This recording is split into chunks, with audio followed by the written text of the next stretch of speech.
Il était une fois en Angleterre une immense forêt, la forêt de Sherwood, qui couvrait une partie du comté de Nottingham. Elle était si profonde, si épaisse, que plusieurs centaines de hors-la-loi y vivaient cachés, groupés autour de leur chef Robert Hood, plus célèbre sous le nom de Robin des Bois. Le shérif considérait Robin des Bois comme un redoutable brigand, alors que le peuple admirait sans réserve ce voleur généreux, ce pillard au grand cœur qui partageait son butin entre les familles les plus pauvres de la région. Par une nuit sans lune, Robin et quelques-uns de ses fidèles compagnons allèrent se cacher à 5 lieues de la ville derrière les énormes rochers qui surplombaient la route de Bedford.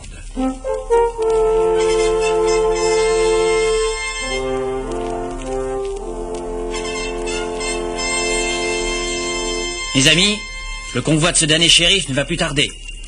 Je vous rappelle qu'il y a 3 chariots. Le premier et le troisième sont remplis de vivres. Jambon, brioche, confiture et poissons séchés. Oh là là, ouais. Et le deuxième est plein d'or. Oh, alors ? C'est celui-là qui nous intéresse. Oui. Mais bien entendu, nous allons nous emparer des 3. Ah ben bien sûr.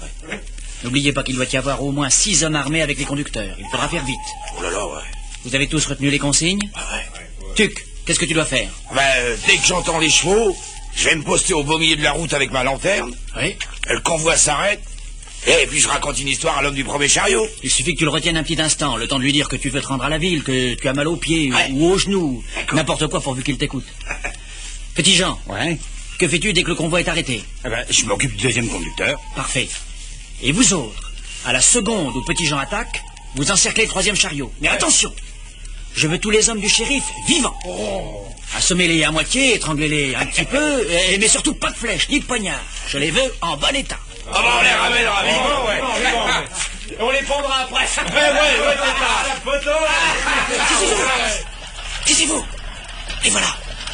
Tuc, va vite mettre en place, avec ta lanterne. Vous autres, descendez derrière moi. Et tenez-vous prêts.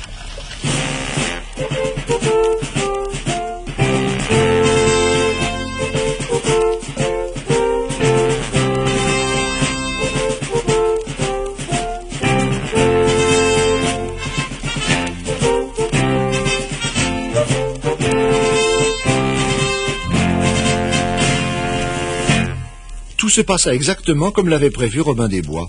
Les hommes du shérif furent tellement surpris qu'ils n'eurent pas le loisir de sortir leurs armes. En moins de temps qu'il n'en faut pour le dire, ils étaient soigneusement ficelés tous les 9 et couchés dans les chariots, les uns sur des jambons fumés, les autres sur des caisses d'or. Le lendemain, les pauvres du comté de Nottingham eurent la joie de recevoir un sac d'or et un demi-jambon accompagné d'un petit billet de la part de Robin des Bois à la santé du shérif.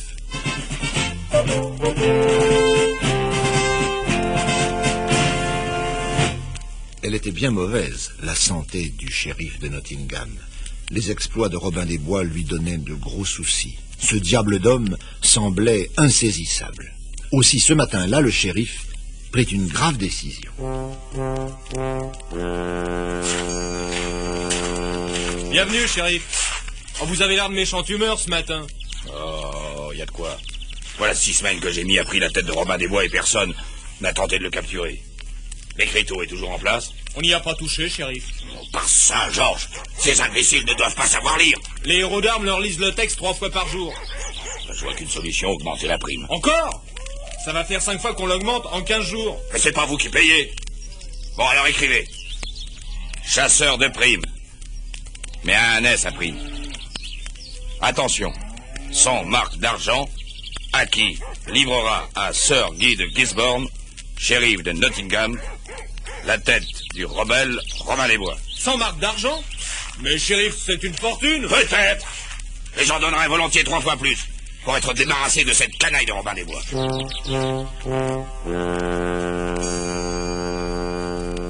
Ce malheureux shérif n'avait rien compris. Même pour 100 000 marques d'argent, personne dans le comté n'aurait consenti à livrer Robin des Bois, car ce rebelle était avant tout un bienfaiteur, qui avait l'excellente habitude de partager son butin entre les pauvres gens. Robin des Bois, c'était le brigand bien-aimé. Notre shérif est gros et bête, ces 2 mots-là, c'est son portrait. Quand on regarde sa drôle de tête, chacun dit à ce qu'il paraît, notre shérif est beau et bête. Notre shérif est gros et vert. Quand Robin est sur ses talons, il fait un pas et puis s'arrête. Avant de partir à reculons, notre shérif est gros et bête. Notre shérif est gros et bête. Il n'aura pas Robin des Bois. Nous ne vendrons jamais sa tête. Ça sera tant pis pour l'homme de loi. Notre shérif est gros et bête.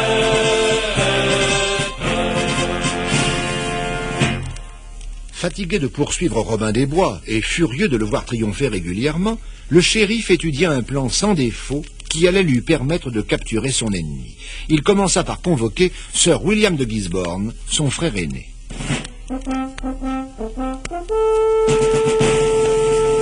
Mon cher William, je t'ai demandé de venir jusqu'ici parce que j'ai grand besoin de tes services. Ah, tu sais fort bien que tu peux compter sur moi. Je me suis mis en route dès que j'ai reçu ton message. As-tu besoin d'argent? Non, non, rassure-toi, mon bon, l'affaire dont je veux t'entretenir n'a rien à voir avec ta bourse. Tiens. Il s'agit d'une mission secrète. Ah, une mission secrète, voilà qui me plaît. Devrais-je traverser les mers déguisé en pirate oriental? Non. La besogne est à la fois plus facile et plus difficile. Ah. Bien que ton château se dresse à 40 lieues d'ici, peut-être as-tu entendu parler de mes démêlés avec un hors-la-loi. Ah non? Un triste sire qui a formé une petite troupe de va-nu-pieds. Ah, bien sûr, oui. L'illustre Robin des Bois. C'est ça, l'illustre. On parle de lui partout. Tu penses, un homme qui vole l'argent du riche pour faire le bonheur du pauvre, ça plaît. On dit même que c'est un garçon de noble famille. Oui, enfin, il se prétend comte de Loxley et il refuse d'admettre que le royaume a été conquis par le duc de Normandie. Enfin, somme toute, alors, il est voleur par fidélité au roi Richard. Oui, c'est ça, enfin, très juste. Mais pour moi, ce n'est pas une excuse valable. J'en ai assez de la bande à Robin. Tu comprends? Oui. La semaine dernière, ils ont encore attaqué un convoi. Ils ont emporté 2 chariots de nourriture et un chariot plein d'or et d'argent. Tout a disparu dans la forêt, avec les conducteurs. Tu as suffisamment d'archers pour les attaquer? Tu plaisantes, William? Tous ceux que j'y ai envoyés ne sont jamais revenus. La forêt est trop profonde. Il faudrait en connaître les moindres passages, comme Robin et ses compagnons les connaissent. Non, vois-tu, je ne vois qu'un moyen. C'est d'attirer Robin à l'entrée de la forêt. Et alors? Sans chef, la racaille ne tiendra pas longtemps. Ces lieutenants ne font pas le poids. Il y a Tuc, un moine gueulard et batailleur, et puis Petit Jean, un géant très costaud mais stupide. Non, si tu réussis, c'est gagné. Excuse-moi, Guy, mais je ne vois pas très bien le rôle que tu veux me faire jouer. Attends. Tu vas comprendre. Oui. Je crois vraiment que mon plan est excellent. Écoute. D'abord, Robin des Bois ne t'a jamais vu. C'est sûr. C'est très important. Je vais te confier le commandement d'une petite troupe. Je t'ai choisi mes 20 meilleurs archers. Vous serez tous habillés comme des chasseurs. Un de mes hommes te guidera jusqu'à l'entrée nord de la forêt de Sherwood. Tu t'avanceras seul vers le guetteur et tu lui expliqueras, bien poliment, que tu es étranger, que tu chasses avec tes gens, que tu t'es perdu et que tu voudrais traverser la forêt pour rejoindre le pont de Trent. Mais aussitôt, l'homme va me menacer, il va crier. Mais c'est ce qu'il faut. Tu dois absolument créer un incident pour que Robin, en entendant du bruit, vienne jusqu'à toi. À la limite de cette fichue forêt. Bon, admettons. Hein, il s'approche et après... À ce moment-là, tu appelles tes gens. Voyant arriver des chasseurs, Robin ne se méfiera pas. Et crac, vous lui sautez dessus et tu me l'apportes ficelé comme un saucisson. Avant même qu'il ait eu le temps de voir ce qui lui arrivait. Mon cher Guy, c'est un jeu d'enfant. Robin des Bois est un brigand qui vient voler notre bel argent pour engraisser toute sa racaille. Robin des Bois est une canaille. Nous le pendrons. Robin des Bois est un fripon. Robin des Bois est un coquin qui court partout soir et matin pour distribuer de l'or aux vieillards. Robin des Bois est un pillard. Nous le pendrons, nous le pendrons. Robin des Bois est un fripon. Robin des Bois est un bandit qui s'entoure d'une bande d'amis pour la bagarre et la querelle. Robin des Bois est un rebelle. Nous le pendrons, nous le pendrons. Robin des Bois est un fripon. 3 jours plus tard, le soleil se levait sur la forêt de Sherwood lorsque le guetteur de service vit arriver un cavalier en tenue de chasse. Que viens-tu faire ici, étranger? Je chassais avec mes gens lorsque je me suis perdu. Je connais fort mal le pays. Mais on m'a dit qu'en traversant la forêt de Sherwood, j'avais une chance de retrouver le pont de Trent. Peux-tu m'indiquer le chemin? Non, étranger. Et je me demande qui a pu te dire une ânerie pareille. Dans ce coin, tout le monde sait qu'on ne traverse pas la forêt de Sherwood. Tiens, et pourquoi, s'il te plaît?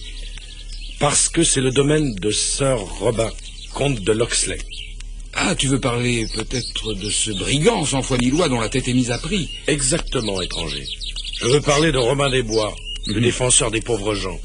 Celui qui donne à ceux qui n'ont rien les dépouilles de ceux qui s'engraissent avec le travail des autres. Non, mensonge. C'est un brigand, hein, hors la loi. Il n'a aucun droit sur cette forêt. Je te donne l'ordre de me laisser passer.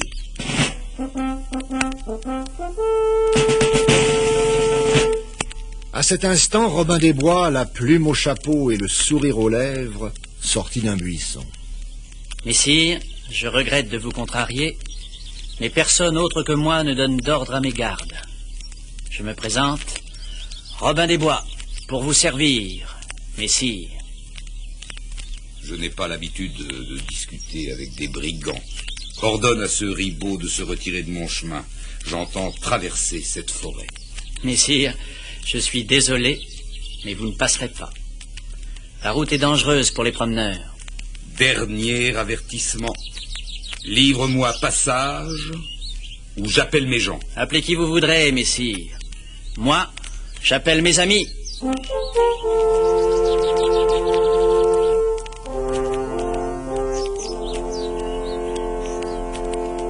Aussitôt comme par miracle, Petit Jean, Tuck, le moine et une vingtaine d'hommes accoururent l'arme à la main prêts à tirer.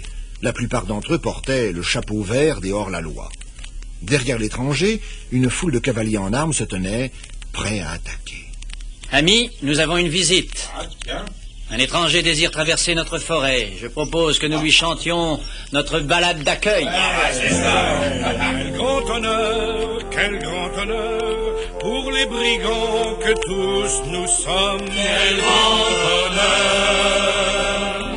Salut, salut, cher promeneur, que l'on te pende ou qu'on t'assomme, c'est à nos frais que tu consommes. Quel grand honneur, quel grand honneur.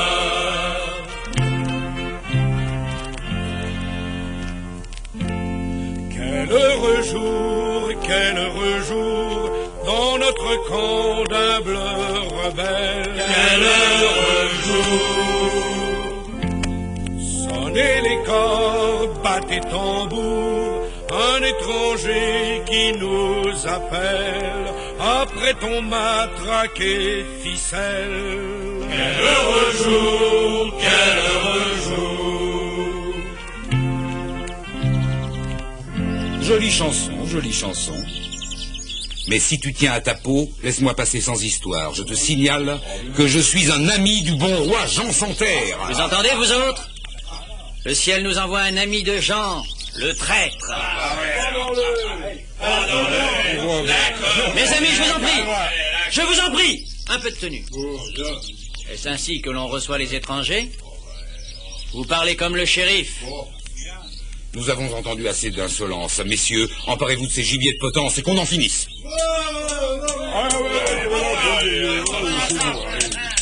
À peine l'étranger avait-il lancé cet ordre imprudent qu'une flèche lancée par Robin des Bois venait traverser son beau chapeau neuf très près de son crâne. Messire, je peux vous expédier ma seconde flèche en plein cœur ou dans l'œil gauche. Choisissez vous-même. Pendant ce temps-là, Petit Jean, Tuck et les meilleurs archers de la forêt envoyaient tour à tour leurs flèches dans les mains des faux chasseurs qui laissaient tomber sous la douleur leurs arcs et leurs épées. Un combat contre des soldats sans armes ne dure jamais bien longtemps. En quelques minutes, le noble étranger et ses gens se retrouvèrent attachés à des troncs d'arbres. Voilà du bon travail, Petit Jean. Merci à vous tous. Combien avons-nous de prisonniers? Par Saint-Georges, j'en ai corrigé 4, dont un sergent. À moi tout seul, quoi. Bien que j'en ai assommé 5 aussi. Moi, j'en ai attaché 3. Moi 4. Bravo! Moi, mes amis, j'ai eu l'honneur de capturer ce noble seigneur. Je vous l'avais bien dit, messire, la grande forêt saxonne de Sherwood n'est pas très sûre. Mais j'y pense, vous avez oublié de vous présenter, messire. Je ne crois pas avoir eu le plaisir de vous rencontrer, et cependant, votre visage ne m'est pas totalement inconnu. Qui êtes-vous donc, messire? Je suis un ami du roi Jean. À votre place, messire, je ne m'en vanterai pas. Ton insolence te conduira au gibet sans tarder. Tiens, c'est curieux, votre voix me rappelle quelque chose. Vous a-t-on déjà dit, messire, que vous ressembliez fort au shérif de Nottingham, Guy de Gisborne? Guy de Gisborne est mon frère. C'est le ciel qui vous envoie, messire. J'avais justement un message pour ce cher vieux shérif. C'est vous qui allez le lui porter, avec mon meilleur souvenir. Toutefois, comme rien ne presse, messire, vous ferez la route à pied. Ça le fera maigrir. Ça lui donnera des couleurs. C'est bien son tour. Silence! J'ai dit que le sire de Gisborne se rendait à pied à Nottingham, et j'ajoute que pour lui éviter les mauvaises rencontres, nous lui ferons escorte. À pied?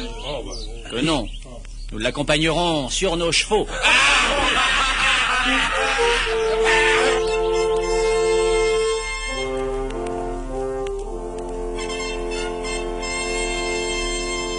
Lorsqu'ils se mirent en route, le frère du shérif, les mains attachées dans le dos, était en effet chargé d'un message. Sur une planche épaisse qui pendait à son cou, on pouvait lire « Robin des Bois offre 6 faisans, un daim et 12 sauvagines des forêts comtales à qui lui livrera les oreilles du shérif Guy de Gisborne. » Derrière lui, attachés les uns aux autres, marchaient ses hommes de garde. Les compagnons de Robin, à cheval, les escortaient en riant et en chantant.